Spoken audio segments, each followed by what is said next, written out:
L'équipe, j'espère que vous allez bien. Aujourd'hui, nouveau Actu Foot. C'était qu'une question de temps et c'est maintenant acté. Manchester City est champion de Premier League. Les Citizens ont d'abord savouré la défaite d'Arsenal avant de pouvoir fêter le titre aux côtés du public de l'Etihad Stadium. Les supporters mancuniens n'ont pas résisté à l'envahissement du terrain lors du coup de sifflet final, malgré un message clair sur les écrans géants.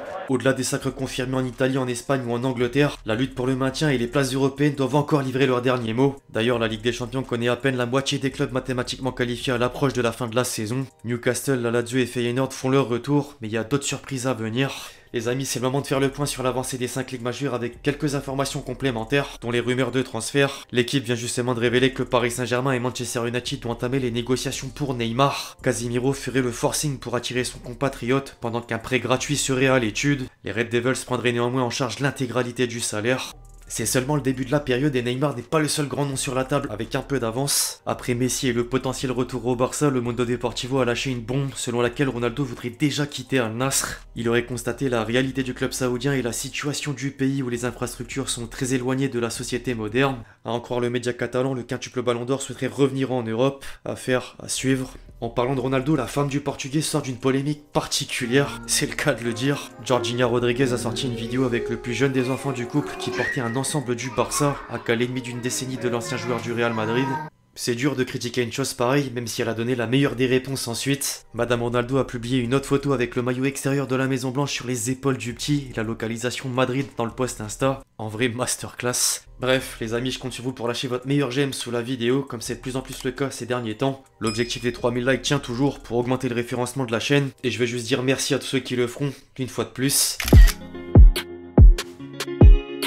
Parler foot, les amis, c'est la vie. Or, il faut savoir parfois le mettre de côté dans certains cas de figure. La Liga est dans la tourmente après les actes racistes dont Vinicius a fait l'objet sur la pelouse de Valence dimanche. Le Brésilien a été victime d'insultes indignes et la logique aurait voulu que l'arbitre arrête la rencontre. Pour autant, l'homme au sifflet s'est fié aux images de la VAR avant d'exclure le principal concerné impuissant entre larmes et colère. Il a d'ailleurs vite réagi sur les réseaux sociaux pour pointer du doigt la décision arbitrale. Et pas que, je cite, « Les racistes ont gagné avec mon expulsion, c'est pas du foot, c'est la Liga ». Le championnat espagnol était également visé par Ancelotti avec un discours fort face à la journaliste en interview d'après-match. Vous voulez vraiment parler du match? Je veux pas parler du match mais de l'autre événement. Nous avons un problème, la Liga a un problème, nous devions arrêter ce match. Tous les matchs, je dirais la même chose même si nous menons 3-0. J'ai jamais vu tout un stade entier être raciste de la sorte et crier singe, singe, singe. Y a pas de mais, aucune excuse. Vinicius a ensuite argumenté pour dénoncer les actions inefficaces de l'instance malgré plusieurs épisodes similaires. C'était pas la première fois, ni la deuxième, ni la troisième. Le racisme est normal en Liga. La Liga pense que c'est normal, la fédération et les adversaires l'encouragent aussi. Je suis tellement désolé. Le championnat qui appartenait autrefois à Ronaldinho, Ronaldo, Cristiano et Messi appartient aujourd'hui aux racistes. Une belle nation qui m'a accueilli et que j'aime, mais qui a accepté d'exporter l'image au monde d'un pays raciste. Désolé pour les Espagnols qui sont pas d'accord, mais aujourd'hui au Brésil, l'Espagne est connue comme un pays de racistes. Et malheureusement avec tout ce qui se passe chaque semaine, j'ai aucun moyen de défendre. Je suis fort et j'irai jusqu'au bout contre les racistes, même si c'est loin d'ici. Le crack a utilisé les termes et il y avait de quoi espérer une réaction à la hauteur, sauf que le patron s'appelle Javier Tebas. Nous avons essayé de vous expliquer le cas du racisme, mais vous ne vous êtes présenté à aucune des deux dates convenues. Avant de critiquer et d'insulter la Liga, il est nécessaire que vous vous informiez correctement. Il a quand même osé. Enfin bref. Le seul point positif, c'est que beaucoup de personnalités du ballon rond ont apporté leur soutien à Vinicius, comme Neymar ou encore Mbappé. En parallèle, certains joueurs de Valence sont sortis du silence à l'image de Mukhtar Diakabi. Je soutiens Vinicius contre les insultes racistes qu'il a reçues de certains fans et j'espère que mon club fera le nécessaire pour sanctionner fortement ceux qui ont commis ces actes. Ne rien dire, c'est être complice. Au rayon des clubs, la Maison Blanche a écrit un communiqué pour annoncer porter plainte, tandis que Valence a identifié 3 personnes auteurs de gestes racistes pour les expulser à vie du stade de Mestalla. Il faudra sans doute faire plus que sanctionner seulement 3 énergumènes. C'est une certitude. Alors la presse espagnole a également condamné l'énième cas de racisme en Liga. La une de Super Déporté avec un grand panneau pour dire stop en atteste. Florentino Pérez s'est retrouvé avec le Brésilien pour évoquer les derniers événements et pour pousser la mise en place de mesures efficaces. Au passage, le parquet de Valence a ouvert une procédure alors que le club merengue comparaîtrait en tant que procureur privé.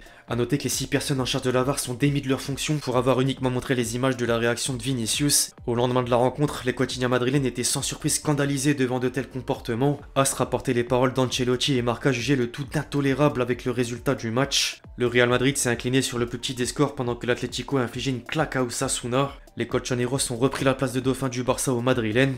En parlant du Barça, les hommes de Xavi ont perdu en réception de la Sociedad, mais la défaite est restée secondaire. Le club blaugrana avait déjà validé le titre de champion d'Espagne jusqu'à faire une parade dans la ville de Barcelone. Seul le trophée manquait à la fête et c'est de l'histoire ancienne. Le Mundo Deportivo affiche la bande à Sergio Busquets lors de la célébration au Camp Nou avec un Ohé, ohé, ohé en titre. Le ton était presque le même en Première Ligue ensuite. Manchester City version Guardiola vient de remporter un 5e titre de champion d'Angleterre en 6 saisons. Le Manchester Evening News a immortalisé l'exploit avec 2 premières pages, le dimanche suite à la défaite d'Arsenal et le lundi avec quelques clichés des joueurs trophées en main à l'Etihad Stadium. Les éloges des tabloïds anglais fusent pour le leader final de l'exercice 2022-2023. L'Express estime que Pep est hors de ce monde pendant que le Star rappelle que la saison n'est pas terminée. La bande à De Bruyne peut encore réaliser un triplé historique avec la Coupe nationale et la Ligue des Champions. Par contre, les scènes de liesse font presque oublier que Manchester City a battu Chelsea avec l'équipe B. C'est fou. Hormis la victoire, sinon le club mancunien est comparé aux Blues en termes de dépenses. D'une part, Manchester City a dépensé 1,24 milliard d'euros sous Guardiola, soit moins que Chelsea, la Juventus ou encore Manchester United. Et par rapport au palmarès d'une autre, la moitié des trophées des Citizens sont à mettre sur le compte du technicien, alors que le premier dépassera le second en nombre de titres total avec 2 succès en finale. Affaire à suivre. En parlant de chiffres, le dénouement est cruel pour Arsenal. Les Gunners ont chuté sur la pelouse de Nottingham Forest et laissent filer le titre. En parallèle, le club londonien est néanmoins rentré dans l'histoire en tant qu'équipe avec le plus grand nombre de nuits passées à la tête du championnat anglais. C'est un triste record pour les hommes d'Arteta, malgré une saison aboutie. Au-delà de la défaite d'Arsenal, Liverpool s'est fait tenir en échec par Aston Villa et dit quasiment adieu à la Ligue des Champions. Manchester United s'en rapproche avec la victoire contre Bournemouth. Tottenham s'est incliné en réception de Brentford avant de retomber à la 8ème place, tandis que Brighton est assuré de jouer la Coupe d'Europe. Les hommes de Deserbi sont récompensés à l'image de Newcastle un an après l'objectif maintien. Respect. Les 2 seuls pays du top 5 à devoir attendre la dernière journée pour annoncer un vainqueur sont la France et l'Allemagne. Le Paris Saint-Germain est revenu d'Auxerre avec une victoire grâce au doublé de Mbappé en 2 minutes et à l'impartialité de Donnarumma devant la pression auxerroise. Les Parisiens n'ont plus besoin que d'un seul point pour valider le 11e sacre, comme le fait comprendre l'équipe.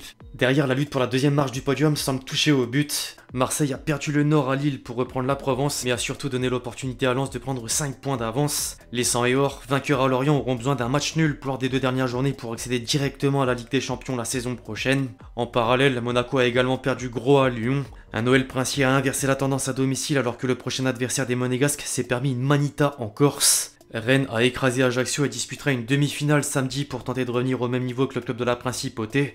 A noter que Gouiri s'est offert un triplé synonyme de première apparition dans le 11 type de l'équipe.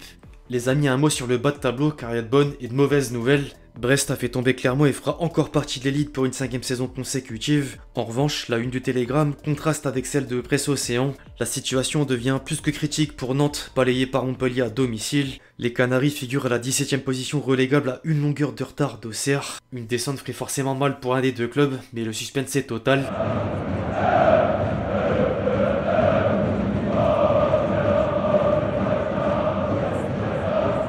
En parlant de suspense, la Liga aura tenu toutes ses promesses. Le champion d'Allemagne sera connu lors de la dernière journée car le Bayern a perdu le choc face à Leipzig et Dortmund en a profité pour prendre les commandes du championnat après un succès à Augsbourg. Les quotidiens allemands réservent pour une des rares fois quelques-unes à Sébastien Haller, buteur à 2 reprises, alors que le BVB n'a plus qu'à battre Mayence devant son mur jaune samedi après-midi pour triompher.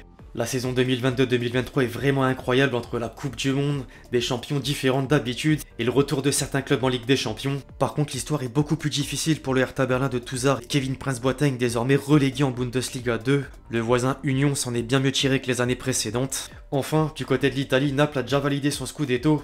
Certes, mais il y a du mouvement dans le top 6. Le Napoli a donné une leçon à l'Inter pour l'empêcher de s'accaparer de la place de dauphin et le Corriere dello Sport lâche encore des louanges envers les hommes de Spalletti. En parallèle, l'AC Milan a humilié la Sampdoria avec 5 buts, dont 3 à l'initiative de Giroud, mis au premier plan par la Gazzetta. Puis la Juventus a vécu une sale journée avec une nouvelle sanction de 10 points de retrait au classement de la Serie A et une lourde défaite contre Empoli à domicile. La vieille dame est redescendue à la 7ème place à 1 point de la Roma pour une place européenne. C'est dingue, y a rien à dire de plus. Second poteau, Pavard.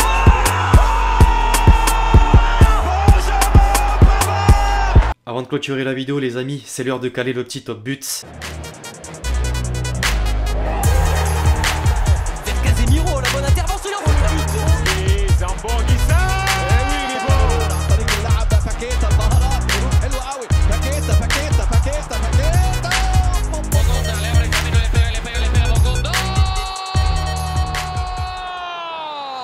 Enfin bref, l'équipe, c'est tout pour l'actu foot du jour. J'espère que vous l'avez kiffé. Je compte sur vous si c'est le cas pour lâcher votre meilleur j'aime.